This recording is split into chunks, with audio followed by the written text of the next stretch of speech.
All right, thanks everyone for coming. Today we're very happy to have Eva Silverstein here, who will be the survey lecture speaker for today. And let's see, Eva, maybe you can screen share and just make sure that everything's working.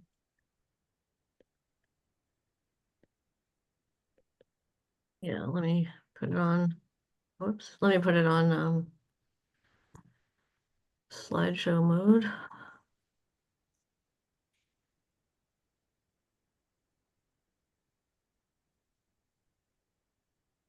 So is that working? Yes, looks good. And we can see the cursor and everything as well. So Okay, perfect. great. Great. So Eva will be telling us about Hamiltonian dynamics to stabilize neural simulation-based inference. So please, Eva, take it away. Okay, well, thanks to you, Christian, and all the organizers of this. It's great fun to compare notes and share with everyone.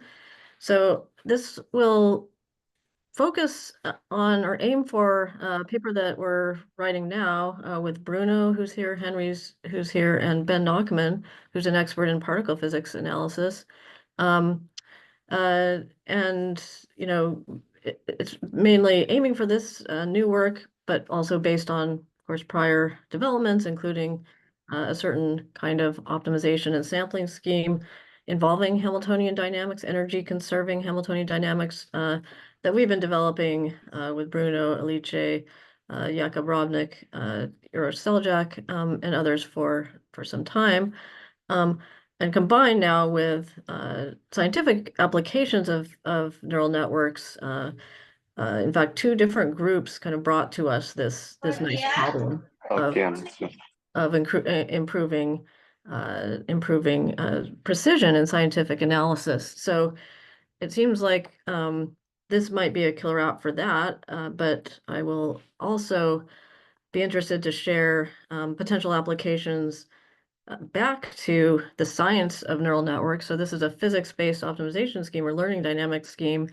So the connection with physics is immediate, and the application we'll first discuss is this one to particle physics data. However, it might then back react on the physics of learning, and I'll share some thoughts on that in the sort of second part of the talk. Okay, so the outline is as written here. First, I'll go over the method. Some of you have heard about this before, but I want to get everyone on the same page. And then summarize this application, and then go into the broader brainstorming sort of phase of the talk. Okay, so for learning dynamics, the tasks at hand are those of optimization and sampling depicted here. And this, of course, is a kind of task that's ubiquitous in science. And again, just to get everyone on the same page, the traditional algorithms for this are, some version of gradient descent for optimization or for gradient-based sampling, Hamiltonian Monte Carlo. In optimization, the physics perspective on the algorithm is that it's in the traditional method, it's a discretized version of particle motion on the loss landscape, with friction playing a key role. So in gradient descent and its various wonderful generalizations, up to and including atom, the reason intuitively that it converges is because of the friction kind of slowing it down toward the desired low-lying regions of the loss landscape, with interesting effects of the stochasticity and symmetries and so on. But it's basically usually or traditionally thought that friction is essential. But our point was that actually friction is not needed at all. In fact, you can have a totally frictionless system with energy conservation, and yet still converge. Probably the simplest way to see that immediately conceptually is just to think about the frictionless version of Hamiltonian dynamics. So turn off the friction piece here, but let the mass go inversely with the loss. And then as you propagate in that system, the mass gets heavy as you go toward the bottom of the loss function. And therefore, for that reason, because of that and the energy conservation, you automatically slow down. And so that's a way of seeing that friction is not needed to converge. And then the question becomes, well, which one works better? What can we learn about machine learning using one or the other? And the point that we find useful is that as usual in physics, energy conservation gives us more of a theoretical handle on the dynamics. So we'll be using that, and in particular, we're going to be aiming at this new paper I mentioned to improve precision, shrink the error bars in scientific data analysis, and then broaden out again into a discussion of potential applications beyond that in the physics of learning. Okay, so going to the other side of the picture here for sampling, gradient-based sampling, the previous state of the art is Hamiltonian Monte Carlo. And in our version of Hamiltonian Monte Carlo, which we call HMC, or microcanonical Hamiltonian Monte Carlo, it's again based on conserving energy. And in particular, in contrast to the usual HMC, where you have to resample the magnitude of the momentum as you proceed in the algorithm, you kind of go on an equal energy surface for a while and then resample the momentum and then do it again and so on. Instead, in the microcanonical version of this, which we develop in a similar spirit to the optimizer, you don't need to resample the momentum, the magnitude of the momentum. So that's the scheme. I think since we're a physics of learning group, people don't really need the reminder of Hamiltonian dynamics, but I'll include it for completeness. So we have some Hamiltonian. It'll be a time-independent Hamiltonian and a function of the configuration variables, which are the neural network parameters theta, their conjugate momenta, and for energy conservation, that is always constrained to be equal to some energy value E. The dynamical equations are Hamilton's equations, and to get the algorithm, we discretize that. So here comes the first benefit of working with energy conservation. So we know that systems are typically chaotic, and past their mixing time, the probability of finding some initial droplet of trajectories in a volume of phase space is given by the Liouville measure, which includes the measure over position and momentum variables with the energy conservation delta function imposing that. So to get a distribution over parameters theta, we simply integrate this formula over the momenta. We will restrict our attention to Hamiltonians which depend on the momentum vector squared. And it's easy to do this integral in sort of a general, for a general Hamiltonian, the result is this. And you can see from Hamilton's equation that theta dot then appears downstairs in this formula. And so right off the bat, in this sense, we get a formula for the distribution on parameter space for what would be the trained neural network in machine learning. Okay, so this is a very general. I mentioned the chaotic mixing time, which is not in general easy to calculate a priori. There's intuition that things tend to be chaotic, that symmetric integrable systems are the exception. Nonetheless, we find it useful to include an element, and maybe this is to do with the symmetries of neural networks, but basically inspired by mathematical billiards problems where people have proved that the dynamics is chaotic in certain well-defined senses.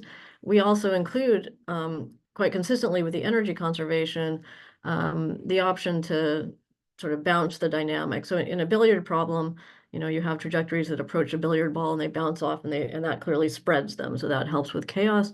Here, inspired by that, we do something similar, which is to include a hyperparameter for which we derive a nice default, in which you bounce the trajectory, that is, rotate the momentum by typically a small angle for every step.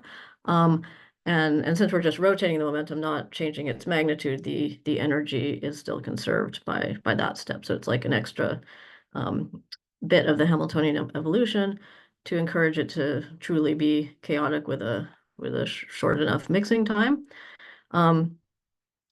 Another thing we can do, which I'll mention, is map this system to a geometric propagation where we can see, even without the bounces, these bounces that I just described, how much the trajectories tend to spread out, like what the curvature is in that description of these same trajectories.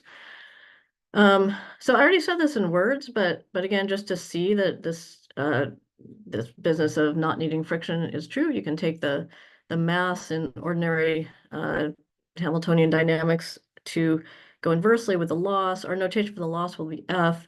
Here, I'm suddenly also introducing a new hyperparameter, this offset F naught, and I'll say more about that as we go, but you might take it to be 0, or you can take it, of course, to be other values, and we'll see a use of taking it actually to be -1 ultimately, but basically the point is, again, that this goes in the right direction for convergence to have the mass go inversely with the loss, so that as you go down in the loss, the thing is getting heavier and slowing down. Now, we're going to introduce this parameter eta as well that enhances that effect with eta larger than or equal to 1. And if you carry out this little calculation I mentioned earlier of getting the measure on position space by integrating out the momenta with a delta function enforcing energy conservation, and you look at that in some basins, I'm thinking about some low-lying basin, some low-lying quadratic basin in the loss function, then you get this simple formula. And you see that this parameter eta, so first of all, you see that the dimension dependence here with eta equals 1 completely overcomes the so-called curse of dimensionality. The theta to the d-1 here is overcome by, even if eta equals 1, the theta squared to the d/2 in this factor. And furthermore, if we then increase eta, we parametrically with that, the measure concentrates more and more as we increase eta. Now you might imagine some analysis where you have some budget of steps that you have compute for, and we will discuss a relationship between these two. But at the moment, what this does is it motivates this question that was indeed brought to us by Ben Nachman and also Yoni Khan in those papers I cited, to use this to increase precision in scientific applications where the bottleneck is indeed dominated by the initialization variance of the neural network involved. So that's the new thing I'll mention. Hi, Eva, sorry, Yeah, please. there's one question in the chat. Oh, okay. Is there an analogy to this slight rotation at each step in neural net training? Was the question. Okay, slight rotation at each step for this is what I described. The momenta are rotated by a slight angle. The question is that related to something else? What is the something else? I'm sorry, I'm being a bit slow on the question. Yeah, sorry, the question was, is there an analogy between that rotation to steps in neural net training, it looks like? Steps in neural net. So when we use this for neural net training, this is part of the update rule of this optimizer. So it is a step in the training. There are other steps, other contributions to the steps in the training. I'll actually give the update rules shortly. Could the person maybe clarify the question more if this isn't getting at it? So I'll wait for when you actually mention the update rule, and if Yeah, it's okay, great. still unclear, yeah, I'll ask you. Thanks. Yeah, no, thank you. Yeah, so for neural network training, this is part of the update rule, would be my short answer. Okay, so now I'm getting a little bit into the weeds. I mentioned this F naught. Of course, we don't want to be adding hyperparameters all over the place. That exponential dependence I mentioned in eta seems nice, but we find it actually works better if we kind of retreat from that to a sort of milder dependence on eta. So if we take this -1 value for F naught, so that even if, say, F min is meant to go towards 0, this delta F is positive. And then we work out this integral for the measure to find the saddle point in theta around this basin. That and the corresponding loss value still reduces parametrically with eta, but in this regime, it does so in a power law manner. Okay, so this is a little bit in the weeds, but basically the idea is this eta makes things more concentrated. We do that in a way that's goes ultimately into this power law behavior in the loss. So as we increase eta, the typical saddle point value in this integral over the positions as a function of eta in this energy conserving dynamics measure decreases monotonically with eta and in a way that, as I say, is independent of the dimensionality d, and so overcame that aspect of the curse. Okay, so let me keep going. Okay, so now this is weird, but there's a family of Hamiltonians that give us the same measure, but take this form, which we got into in the sampling paper of Romnick et al., which turned to work nicely, and I can't really tell you exactly why, but there's a particular one that we'll focus on, where the formula for the speed is just that it's constant, and but the sort of angular motion is injected by the Hamiltonian dynamics. In all of this, all the Hamiltonians we look at for this general method, we do a lot of experiments just checking that the measure formula as predicted works, and how fast it works, what's the mixing time. And we did find that for the one I started with, the variable mass Hamiltonian, versus this one with the weird sort of q equals 1 value in the Hamiltonian, that one tends to mix faster. They both follow the measure formula, but just takes longer for one of them compared to the other. And as I say, in all of these, we made a point of checking that the theoretical measure formula and the formula for the speed and so on really work in the regime, in the discrete case, in the regime of interest for these problems. So yeah, Hamiltonian dynamics works. That probably shouldn't surprise us, but it is good to verify that. Yeah, I already mentioned that there's a fun geometrical way of looking at all this. You can map the Hamiltonian dynamics to geodesic motion on manifolds.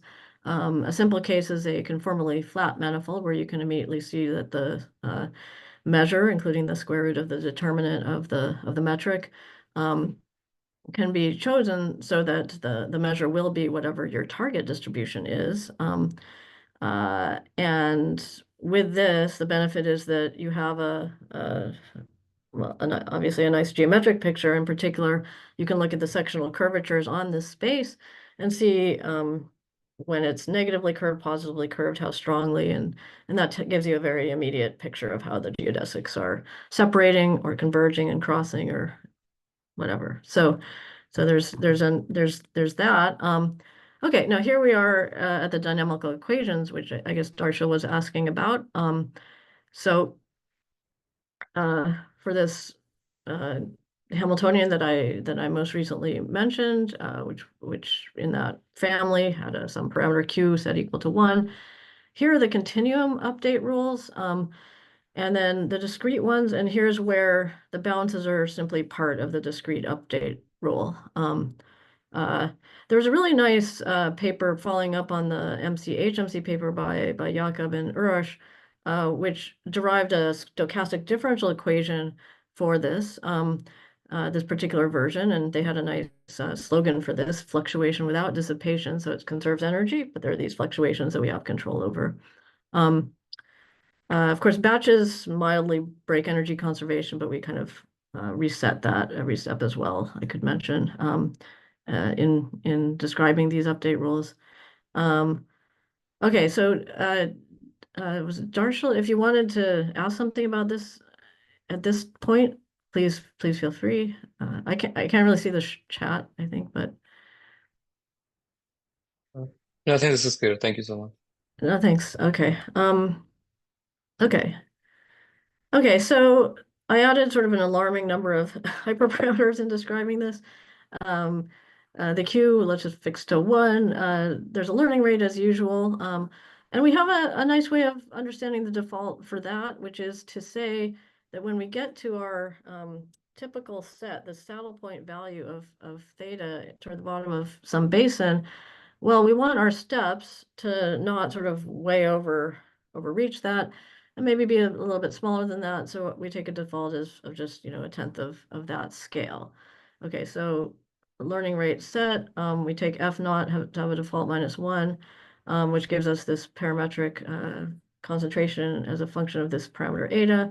Already back in the MCHMC paper, we set a default for the bounce angle such that it goes basically a 2 pi rotation for every orbit of the typical set there.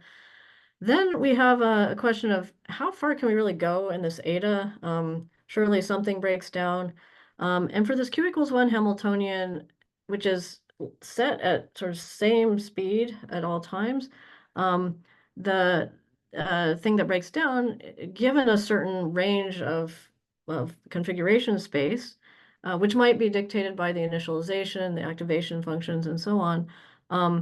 Well, then simply from this formula of how far it goes in n steps, we find that the appropriate kind of maximal value of eta that will be useful given a budget of steps is going to go like that squared. Now we're a little bit nervous about all the dimension dependencies in these things, and so we're still basically trying to make sure to nail all that down. But those are reasonable defaults, and we find they work very nicely in this scientific application that we're writing up with Ben. So here, just to review the scientific method, excuse me for that, but it's worth it for this setup. We might think about an inference problem where we want to know, whether a certain data set is more likely according to the null hypothesis or the alternative hypothesis.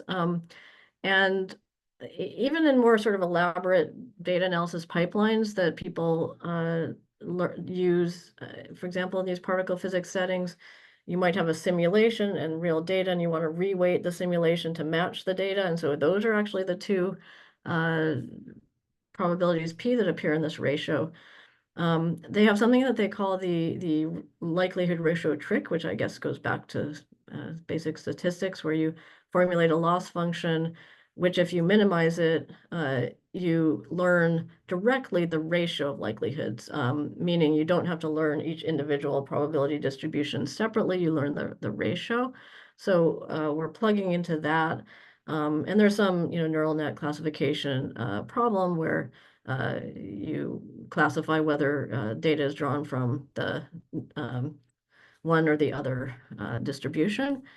And these papers by the particle physicists include ones where they explore how sensitive these things are to different versions of this with different functions A and B appearing here, and also different formulas for the activations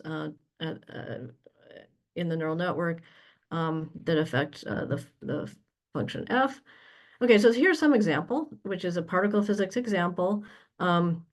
It's expressed as a distribution over what's called thrust, which in particle physics has to do with how collinear the particles are that come out, which is related, for those who know about these things, to jets and quantum chromodynamics, the strong force, where it tends to bind things according to these jets. And the problem at a very basic level was Adam was spitting out results that were so all over the map that it was dominating the error budget of the analysis. Or said differently, they could get better results if they did like 100 runs of Adam and ensemble averaged those. But that's costly, and so the question was, could this energy conserving method do better given this theoretical handle we have on it, in particular in concentrating the results of the Liouville measure. So that's the kind of setup that we took a look at, and the results are as we predict. So this is another version of that same sort of plot, with the main diagnostic being the mean average error over the points and over the models, weighted by the distribution. And if you look closely at these plots, and you look also at the resulting diagnostics, the case of Adam just ends up too far, outside of the error bars coming from the so-called truth, just the Poisson error bars in each bin of the real distribution. Adam just outside of that and very spread, and this energy conserving method ECD fits much better, and that's as predicted due to this measure and the parameter eta that we take up to the value that I mentioned earlier in terms of the step count of the analysis. Okay, so that basically works. First we compared defaults. Of course, you can scan a bit. It didn't help Adam to do that. With ECD, limited scans don't even necessarily pick up the defaults that we humans can reason about. And so anyway, the result generalizes to a bit of scanning. The obvious reason to focus on the defaults anyway is this is about computational cost of things, and so we don't want to prescribe a lot of scanning in the first place. There's another higher dimensional problem where ECD typically wins. There's the case where Adam wins, and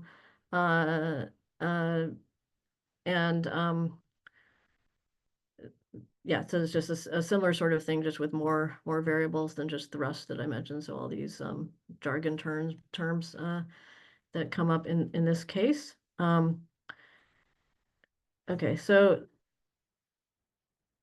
that's basically the summary of this optimization scheme and that application of it. If anyone wants to ask a question about that, it would be a good time. Then I can go on to the broader subjects.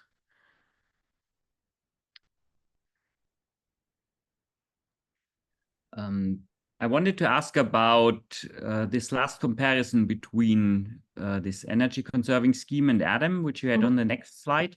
I didn't quite understand the difference. On the last slide, you said Adam was better in many cases, and on this slide, you're saying the energy conserving scheme is better. Well, no, the energy conserving scheme is better in most cases and also more robust to different choices of these things I mentioned. It's true that if you choose a particular architecture, particular loss, then Adam's on this column, and the bold is who won. So ECD is more stable. Adam certainly can win, and that's what happened in these runs. So that's that example. Sorry. We have plots. I could have given you plots like these for that example, but you see in this one, the problem is clear. Like Adam just doesn't fit within the data error bars, and that's the problem that people had. So in most cases, the energy conserving scheme is better and it's more robust overall. Yeah. We're looking, this particular problem we're still kind of in the middle of, because there are these different choices. We haven't looked at all 9 of them, basically. So Henry's online and maybe could speak more to this, but yeah, there's a whole nother version with a different loss that is also in play, and that version is more like the setup we have here. So in some sense, this is an intermediate result on these higher dimensional distributions. But yeah, there was this example where Adam was better. Okay, thank you. I have a question. Why was Adam performing badly in that one example? Yeah. Well, it doesn't have any reason to be particularly precise. Like, I have one of my questions coming up later is, whether or not this level of precision, which is important in science, particle physics has become like a thing about, great precision, similarly in cosmology. Do we have any need for serious precision in machine learning training? Maybe not. And so maybe Adam, wasn't formulated for that goal specifically. What do you mean? Like, was Adam not converging to the minimum loss? Or when you say precision, Adam didn't have precision. What exactly do you mean? Well, so there are, various ways you can diagnose that. One of them is this mean average error that has, information both about the bias and the variance. One thing that's true is if you totally forget about the bias and you look at the variance and you increase the parameter eta, we saw just, massively this ECD shrinks the variance, and Adam is as depicted here. It just doesn't have any theoretical reason to be able to sort of controllably shrink that variance. However, it's both bias and variance are important, and so this measure has both of them in there. And yeah, I mean, Adam's obviously a great algorithm. It's been very successful in machine learning. I guess the reason to say this is just based on people's experiments, their experience, and it's been a sort of limiting factor from what we've learned from our friends in particle physics. So experimentally and theoretically, it just doesn't have any. It doesn't have the same control over that, and it probably doesn't need it for machine learning. It's doing very well. It doesn't have to be super precise toward the bottom. A lot of solutions work. Okay. But yeah, it's a good question, but it's not. I wouldn't know how to make the same argument for Adam. Maybe you have more in mind for that I'd love to hear about, but. No, I don't know. I guess I was just wondering, I mean, if you want to sample from some posterior, like, I don't know much about this, but I thought people sometimes use this like gradient Langevin dynamics algorithm where you kind of add noise and you let it kind of, you go down the landscape and you also add noise and you kind of sample from what you get. But Yeah, that's actually I had something that, yeah. Langevin dynamics is something that is somewhat analogous to the sampler version of this stuff, right? And indeed, you can write out a stochastic differential equation for it, like people like to do for ordinary Langevin dynamics. With again, the difference just being that energy is conserved. So if you want to, there's this particular paper I would point you to where Jakob and Rush spelled out how this method compares to Langevin as it's normally done. So yeah, that's a good analogy. But yeah, the fluctuations here are these bounces that conserve energy. So it's stochastic in a different way. I guess, like, is this just an alternative way of, you have this alternative way of concentrating the measure, or this is like the only other way of concentrating the measure? Because you're able to introduce this parameter eta. Like in the other methods that people were using previously, were they not able to concentrate the measure? Yeah, for what people were using Adam and not concentrating the measure, you're asking, is there some no-go theorem for anything other than this energy conserving thing? No, I wouldn't. I mean, I don't know of a no-go theorem for anything else. But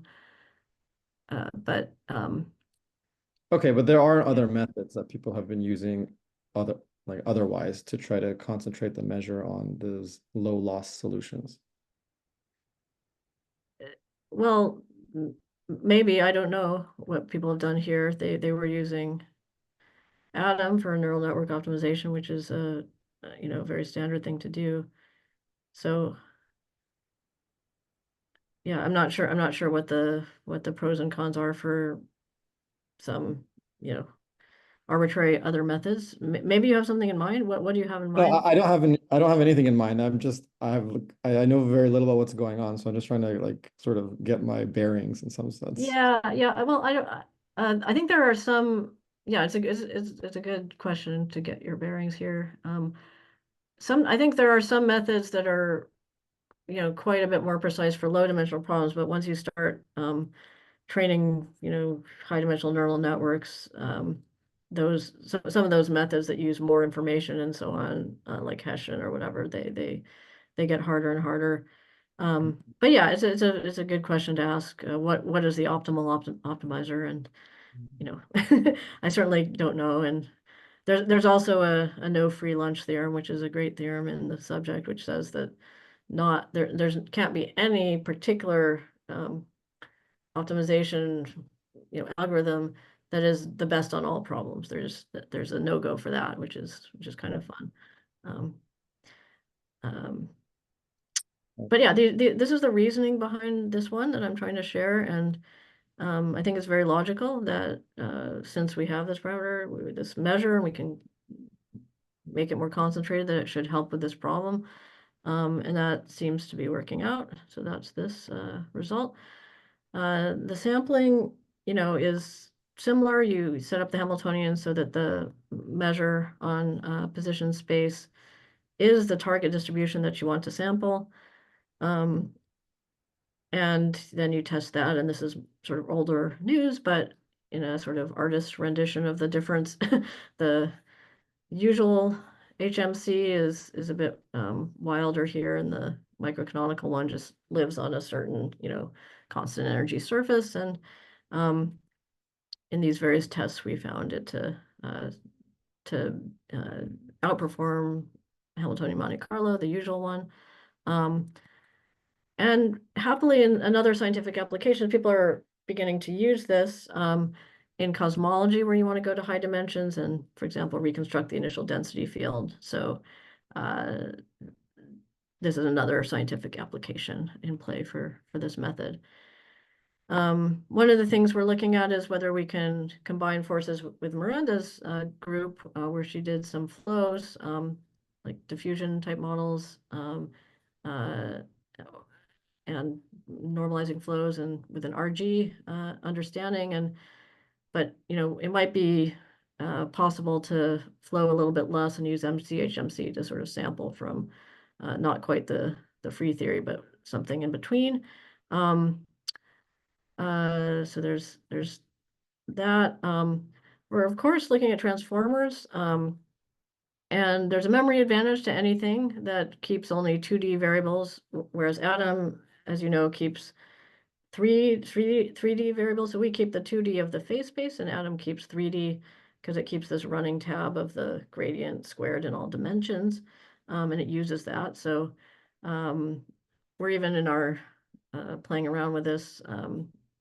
Henry has been telling me we run up against this ourselves. So it's the case that if it can perform better, it's also just advantageous at this level. But this is still in progress. So now let me come to the more. This was a bit detailed, and I hope the main point came through. But now I'm kind of going to switch gears and speculate on other kinds of ideas. This is really at the level of brainstorming, not at the level of any results. So I'll pause again just to see if there's any more discussion on the first part before I do this this last part, which won't take long and may just be better as a discussion. So yeah, so any more questions on the first part? I actually have another question. Great. So you need to know what the final loss should be when you want to set the mass to, like, do you have to, you kind of touched on this, but do you have to assume that the minimum of the loss is 0? Or if not, how do you make sure that, like, suppose I want to converge to the minimum, what should I do? Do I have to? So that's a great question. I might have an extra slide on this.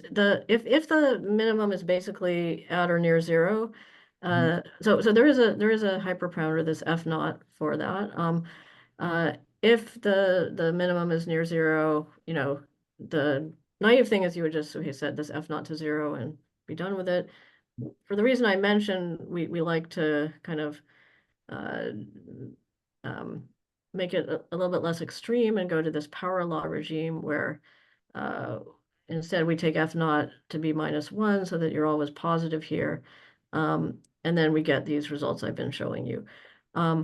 If the minimum is very different from that, there's a whole other part of the algorithm which is adaptive and finds that for you. So you just overestimate, and as you go down the loss function, at some point you might jump over where you need to end up, and then you just keep adjusting F naught as you do that. So there's let me see if I can. Sorry, I don't remember if I kept any of that in the. Yeah, anyway, there's a adaptive algorithm to find that for you if you don't know it. So yeah, that's a great question. There's been a lot of discussion of that parameter F naught. But yeah, there's an adaptive way to hone in on it if you need it to. But often it works to assume it's close enough to zero. Okay. Okay, yeah, it's a very good question. That's of course the trade-off to having the Hamiltonian, having the update rules depend directly on the loss, is that yeah, you have to know something about it. Okay, or do this adaptive thing. Okay, so it's natural to ask whether the improved precision we just saw, or just in general, whether this physicsy method for learning dynamics, which can then be applied to any optimization problem, whether it can also kind of back react on the science of neural networks, the thing we're all excited to pursue. So I just went over how it can help with particle physics cosmology. Hopefully, maybe condensed matter. You could tell me, Mason.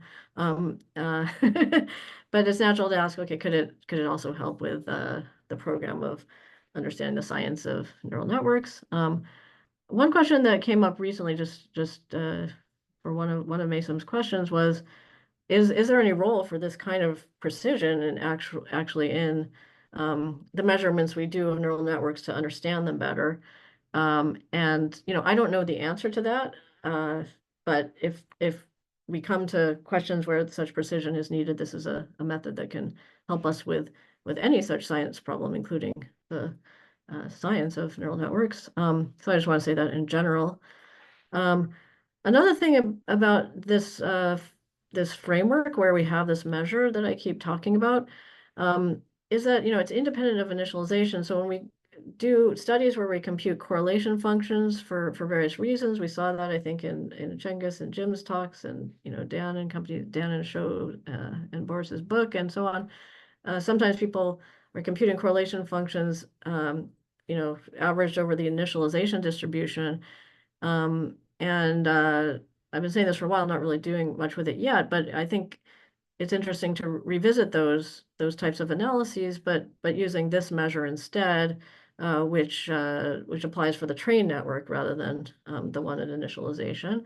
And I strongly suspect, though again, this is still an open action item, that this should help us understand neural networks in a way that, again, applies directly to the trained model, trained by this method.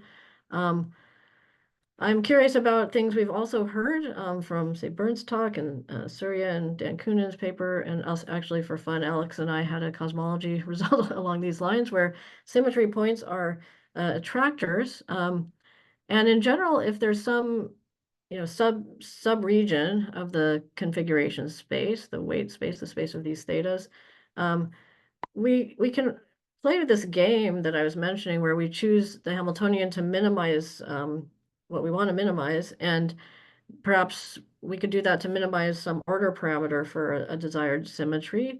And this is all, as I said, kind of at the level of brainstorming, so kind of vague, but are there other things we could choose our Hamiltonian to obtain in training? We have the option to pick a Hamiltonian such that the training will lead to, certain quantities being minimized. And it doesn't have to be the loss, it could be some other quantity, perhaps like some sort of order parameter.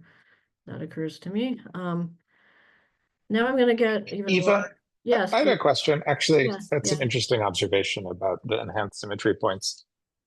Is the mechanism actually the same that between, like in our old, I guess it is old at this point, result? It is old, It yes. was, right. It was like new massless degrees of freedom emerging at points of enhanced symmetry. And if I understand Surya's paper, Oh, it's different. I think it's different dynamics, certainly. Ours was quantum. This is no, but I mean, it's spiritually the same in the sense that it's new massless degrees of freedom, like low, Yeah.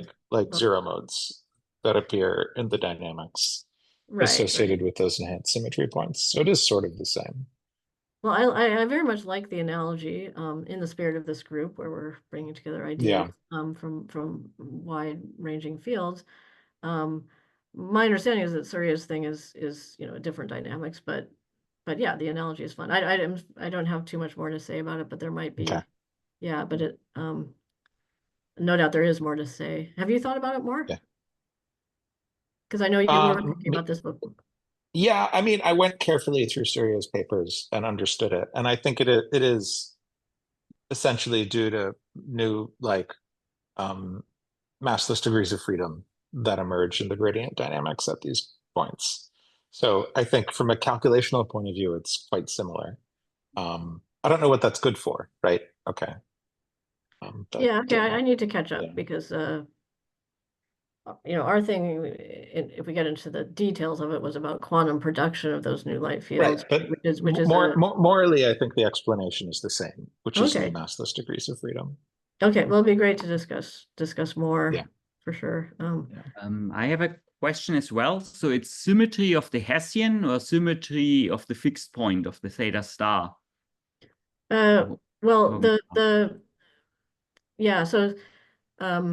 the theta star in the whole previous part of the talk was a controllably decreasing distance from the goal, right? So theta star could be traded, that theta star where the goal was this low bias and low variance in the scientific application, maybe it could be traded for being close to a symmetry point. Now this kind of dynamics that's already out there, right, does that in a certain way. I'm just saying if those symmetry points are good endpoints, and maybe there's another way to get there. Maybe it's faster. I'm not saying it is, but this could be another way of looking at how to approach those points and kind of force it to approach those points in a completely different way. So this is, I'm not making any real statements, just sort of brainstorming. So if you have in mind, like I am, of course, very interested in, your stuff and Breeze's stuff on where the weights end up, right? I don't know if that can be characterized in some way where you can just kind of make a beeline toward that or use this method to sort of, get to that in a different way, maybe faster. Maybe understand a bit more about it because you can just do these correlation function calculations in the trained network directly.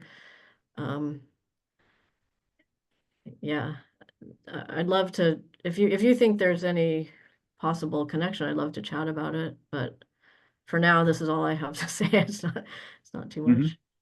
But yeah, if with symmetries, I can imagine there being an order parameter to minimize or something, some such thing for what you guys found with the random matrix stuff and then the excess that actually carries the information. I haven't thought enough about how to characterize that, but I'm also curious about how yours and this relate to each other. I think we had a little discussion in your talk about it. So yeah, sorry, I'm not saying too much new, but I'm very curious about these things. Okay, thanks. Yeah. But yeah, if you have more comments, please go ahead. Could you Okay. just comment a little bit on what sort of, this might be changing the subject, what sort of calculations you would want to do with the correlators? You've said this a couple of times, but just getting a handle on them or the evolution through the dynamics or some aspect of feature learning or feature learning. Yeah, I would say the latter, feature learning, scalings. So yeah, feature learning scalings. I mean, in your talk, right, we had a discussion of the QFT Right. distribution, revisiting that with this measure instead of the initialization measures. So that would be another example. Yeah, and as I recall, the point is that there's relatively few cases in which we have a handle on the late time distribution on parameters, and this is one where you have it, and so you could understand the correlators at late times in a way that you couldn't in a canonical setup usually. Exactly, that's the idea. But yeah, and then your question is exactly what do you learn from that? But the at least vague ideas to understand how the representations characterize the representations indeed at late times, not just as they start to develop in the training, but once it's trained. So Right. I'd like to catch up on what everybody's done with that already, and then think about it in this framework.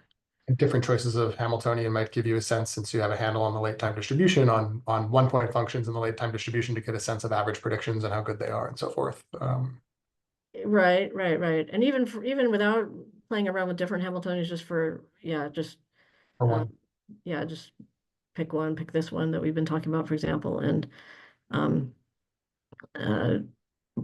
anything that people have done sort of out of initialization and sort of proceeding from there could be compared to what we get here and just see how they compare, but and what you can say about the representations. Again, I apologize, these are kind of vague ideas, but I would like to get time to actually work with them, and if anybody's interested, then I'd love to chat about it. Yeah. Okay, so now let me get increasingly general and sort of brainstormy. So one thing that has occurred to me, and I started to have some discussions with Noam, who's a postdoc in Matthew's group, related also to some stuff they've been doing, where I'm intrigued by the fact that there's a connection or an analogy between hyperbolic geometry and large in a fixed dimensionality and Euclidean geometry as you increase the dimensionality. So one geometric way of seeing what I'm talking about is as you go up in radial distance from some point in Euclidean space, as you increase the dimensionality, the rate of increase of the volume of the ball is greater and greater. And for hyperbolic, it's kind of like the large D limit of that, where the growth in volume becomes exponential. Another such relation is that if you take gauge theory on a, just say a billion gauge theory even, on a two-dimensional Riemann surface of genus G, its Wilson lines actually live on a huge dimensional torus as you take the genus large. So this is a element of the analogy that involves topology when you make a compact version of these manifolds. So there's this connection that's well known. It has various applications in math and physics.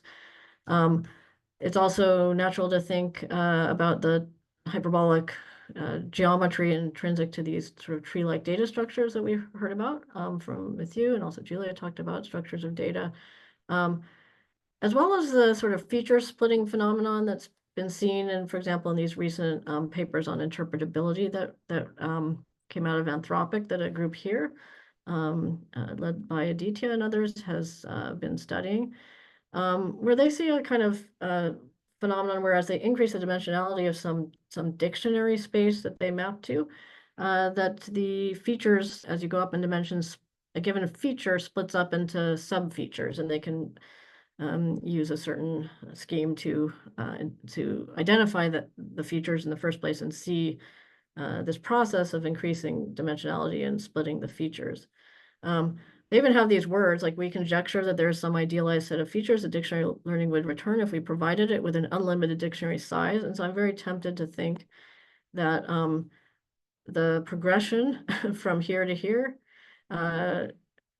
could mean that hyperbolic geometry is that idealized thing. So question is there a way to replace the dictionary space, which they kind of think of as like a higher dimensional sparse representation of a smaller neural network, either that space or the neural network parameter space itself, can we work at actually much lower dimensionality and sort of save compute and everything, while also, but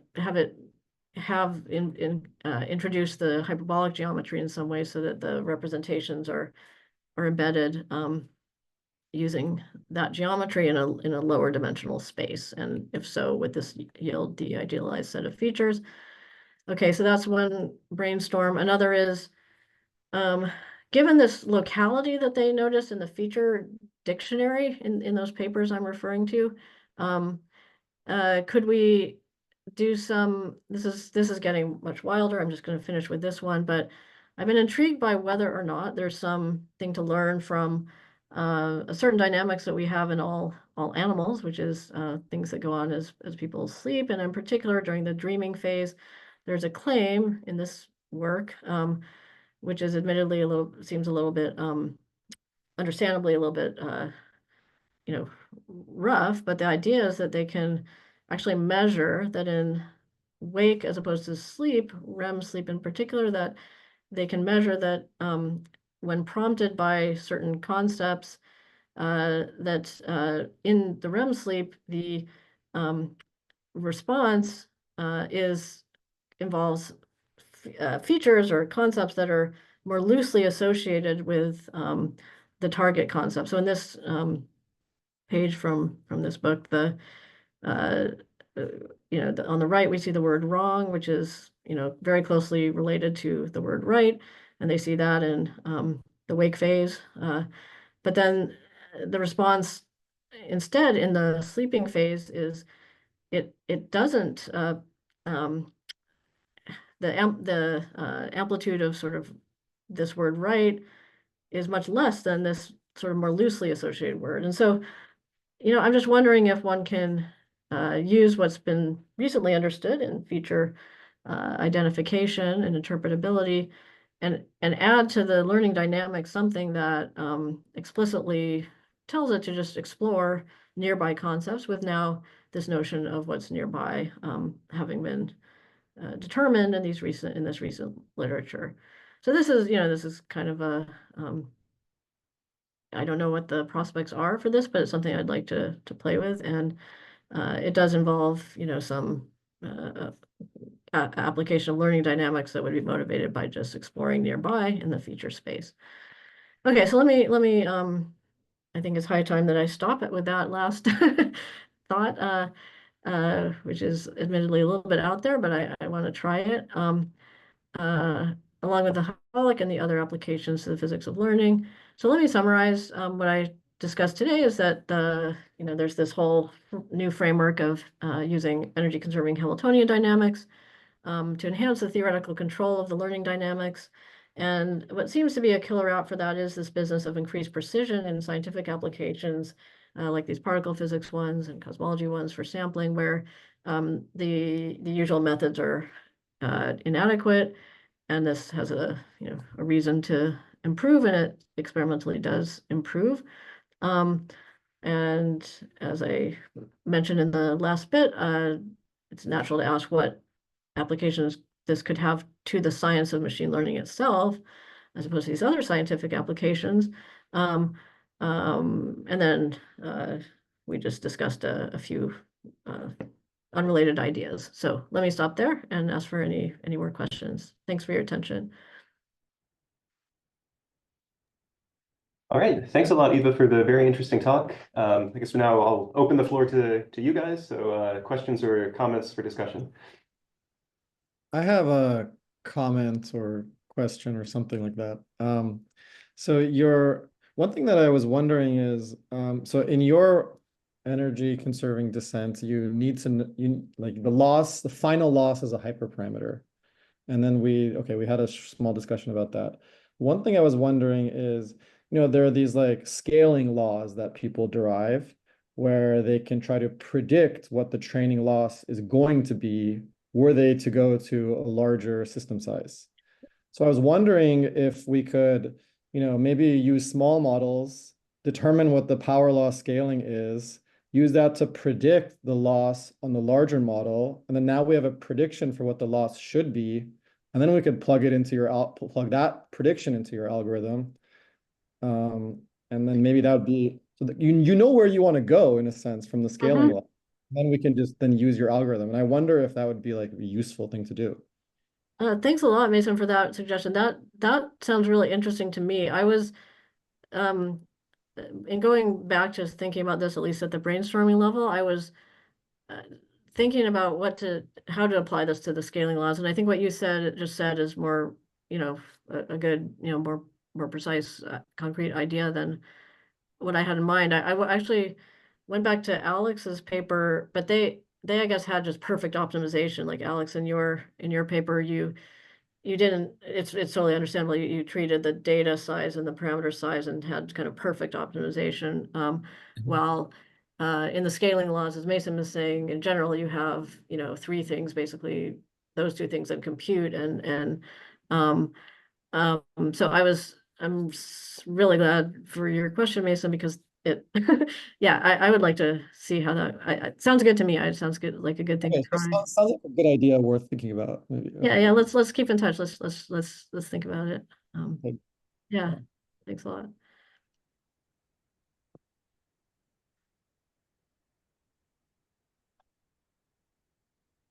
Do you have Maybe I have any? a Okay. maybe I have a question. So you said something about the end about, modeling the hierarchical structures of data using hyperbolic geometry. Is that supposed to be taken literally, or is it something taken seriously but not literally, or literally but not seriously, You're asking, or well, look, I realize that the talk progressed from really dry material all the way to let's Yeah. model sleep. But with the hyperbolic thing, I think it needs to be made more precise. All that's going on Yeah. is I mean, Noam here had been thinking about it for these reasons, and to the extent that the data structure is then embedded in the feature space, it would make sense that the hyperbolic structure of one would translate to some hyperbolic structure in the feature space. And again, I'm sorry, I don't have much more to say than the general idea, and I want to get back to it. But if you have ideas, because I mean, there are lots of words people say about a renormalization group kind of structure capturing the hierarchical nature of data. And there are a few very specific scenarios where it can be made precise. And I don't know, I think Jim had a paper on this and other people had papers on this, but oh, good. if I Okay. understand correctly, like, I think it might be a moral statement in general, but there are only a very few specific circumstances where, you can really take it literally. Well, But I'm not, I don't know if that, yeah, yeah. what I'm specifically proposing here, I don't know if it is, going to work or if it's worthwhile. It's not just, but not necessarily to simply observe that it's like hyperbolic geometry already, but to see if, yeah, as I said, I was intrigued by this comment and about the fact that hyperbolic can behave like higher dimensions while being in a lower dimension. And we in neural networks, and also in this dictionary space, we deal with very high dimensionality. So part of the question here is maybe even like practical. Could we work with lower dimensions, but build in the hyperbolic geometry in some way that allows the features to be learned and separated from each other and so on, but without the ginormous dimensionality that we work with when we do instead the usual Euclidean geometry. That's the specific thing I wanted to look into. So it's not just it's not just saying, oh look, it's RG. It is fun to observe RG in all sorts of places. But to see, yeah, just to let's say, to be a little bit more specific, they have this dictionary space which they bother to look at as they increase the dimensionality, and they see as they do that they get features splitting, and then we have this behavior with dimensionality where with a certain dictionary dimension they can resolve features at a certain level, and then as they increase the dictionary they see those features resolve into sub concepts and so on, and to the extent that this analogy is any good, it makes it seem like maybe some kind of embedding in hyperbolic space of a fixed dimensionality could do just as well. That's the vague idea. I don't know if that gets at exactly what you're. I don't know. I didn't ask I asked a very vague question, right? So I deserve whatever I get. Thanks. Okay. I have a more specific question. Do you have any examples of training some neural network, image classification, or more complicated using your energy conserving method and compared to Adam? Yeah, we do. I didn't include all that in this talk, which I've. Here's one example. Yeah, you can see it in the papers prior to the one that I was previewing today. And it does well statistically against Adam in these small things. This is the previous version, didn't actually include our most recent understanding of the hypers. So yeah, there's a bunch of tests like that. And they're encouraging. I think for these days we need to, demonstrate it on large transformers, and so that's kind of what we're focusing on now. But absolutely, one starts with these various types of image classification problems and so on. Yeah. Okay, thanks. Yeah, thanks to you. I have a vague question about the very last part. Okay, great. About the so about basically the hyperbolic geometry part. Okay, So great. the intuition that anthropic people and I guess OpenAI people who just have is that in the feature space, the fact that you can have exponentially many dictionary vectors or exponentially many different features is that in higher dimension, you can't have you can only have so many orthogonal vectors, but you can have exponential number of almost orthogonal vectors. And and they call it quote unquote superposition. And that's also why you can use like sparse autoencoders to project it onto a sparser space and sort of read off which direction is doing what. So if this picture were to if your picture were to hold instead of that one, I assume these are two distinct ideas, like vectors being almost orthogonal versus vectors living in a having a more rich structure that's adopted from the data, as you're suggesting. So would that have you thought about how that would result, how that would sort of give new ideas about interpreting these features as opposed to sparse autoencoders? Yeah, no, that's a great question. I think I've kind of conflated, and I think maybe Alex's question is related to this. I've kind of maybe conflated a couple things. So we're brainstorming with Noam, and this is something he mentioned, which is I think a very clear analogy.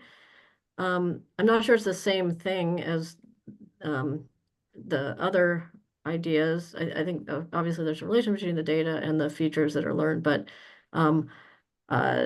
coming to your question, which has basically to do with the geometry, I guess I'm just repeating, but here, the volume to go out is growing power law in the radius, so you can imagine splitting things up more, just in some very naive sense. You can split things up more and more.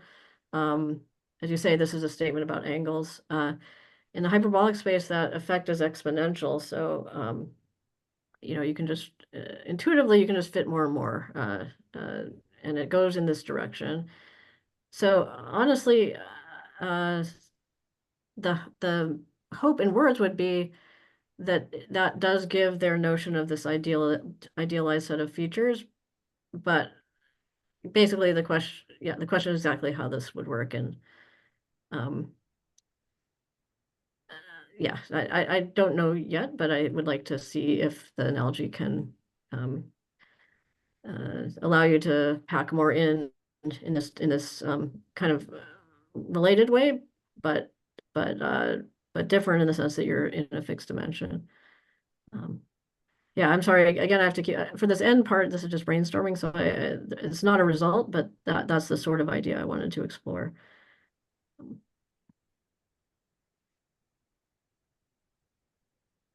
Yeah, it's very intriguing. I'd love to chat more about it offline. that would be great. I would love that too. And yeah, we could get back in touch with these guys as well. So cool.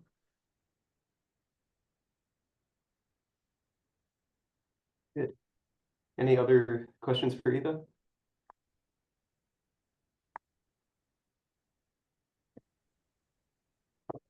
If not, let's thank Eva again. The next Thanks a lot, talk. Eva.